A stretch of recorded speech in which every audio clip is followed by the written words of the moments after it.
मैंने नोटिस किया है कि मैं चीज़ों के बारे में बहुत ज़्यादा सोचती हूँ।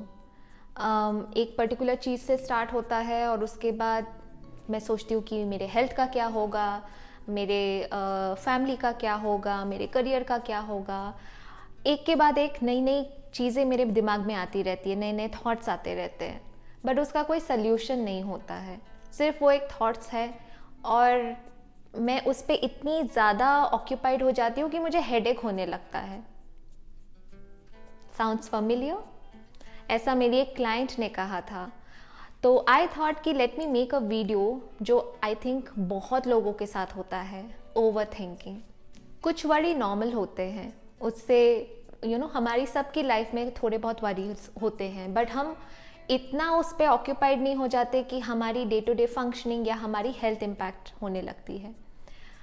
जब वरी बहुत ज़्यादा होने लगती है, it becomes a vicious cycle, यानी कि हम पहले चिंता करने लगते हैं किसी बात को लेकर, जिसकी वजह से हमारी स्लीप, कंसंट्रेशन, मेमोरी, इन चीज़ों में इश्यूज आने लगते हैं।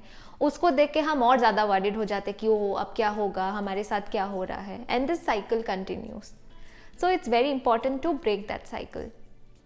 कई लोगों को लगता है कि worry is out of control. ये थॉट्स आते हैं, फिर धीरे धीरे वो कब एक से दूसरा, दूसरे से तीसरा, एंड देन कई घंटे आप नोटिस करते कि आपने उस पर बिता दिए, एक के बाद एक नई नई सोच आ रही है।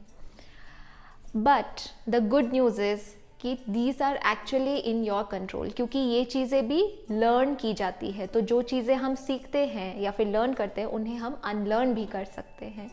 ऐसा कई सारी रिसर्च ने बताया है। So what are the steps, what are the strategies that we can use to stop over thinking? Let's talk about that. First, identify the trigger. हम दिन में हज़ारों चीज़ों के बारे में सोचते हैं, बट हर चीज़ में हम फोकस नहीं करते हैं, बट कुछ चीज़ें या फिर कुछ थॉट्स पे हमारा ज़्यादा फोकस जाता है। That might be because that is more relatable to us, या फिर कई बार उस थॉट प्रोसेस के दौरान हमारे बॉडी में कुछ फिजिकल सेंसेशंस होते हैं, जैसे कि एंग्जाइटी, कपकपी होना या फिर बहुत स्वेटिंग होना। तो उन थॉट्स पे ज़्यादा फोकस चला जाता है। So it's important to identify कि ये थॉट्स कैसे हैं।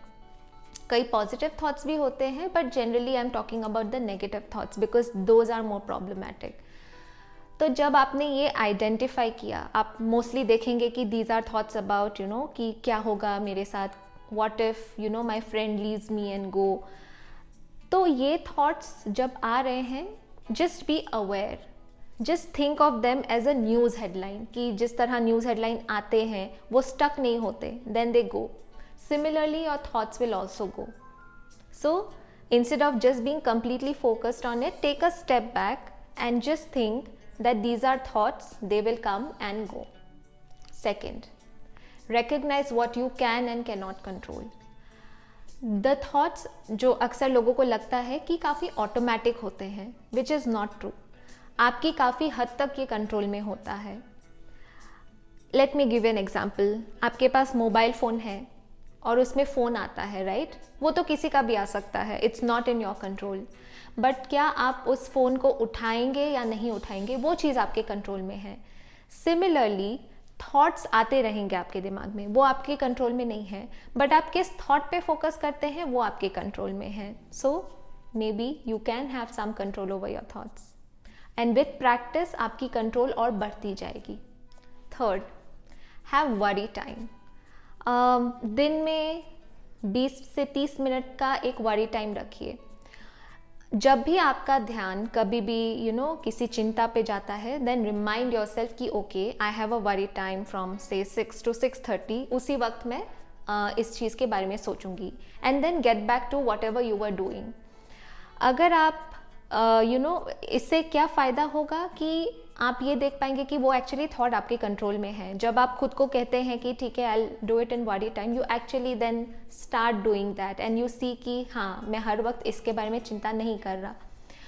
दूसरी बात ये है कि जब एक वरी टाइम आप सोने से पहले मत रखिए। मे बी सोने के कम से कम 2 से 3 घंटे पहले का रखिए, बिकॉज अगर आप बेड टाइम में वरी को लेके जाएंगे, then your sleep will get disturbed. जब भी आपके माइंड में ये थॉट्स आते हैं, कोई भी वरी आती है, जस्ट टेल योर सेल्फ कि मैं इससे थोड़े बाद में डील करूँगा during my worry time and postpone it. 4th, avoid avoidance and train your attention. अपने थॉट्स को आपको अवॉइड नहीं करना है। अगर आप अवॉइड करेंगे तो एक्चुअली वो काउंटर प्रोडक्टिव होगा। आपको खुद को ट्रेन करना है to let go of these thoughts. Give your self some chance to practice कि जब भी आपको नेगेटिव थॉट्स आते हैं, you are just observing them and letting them go without actually focusing on them. It's very similar to driving or cooking. So with time you will learn, and with practice it will help you.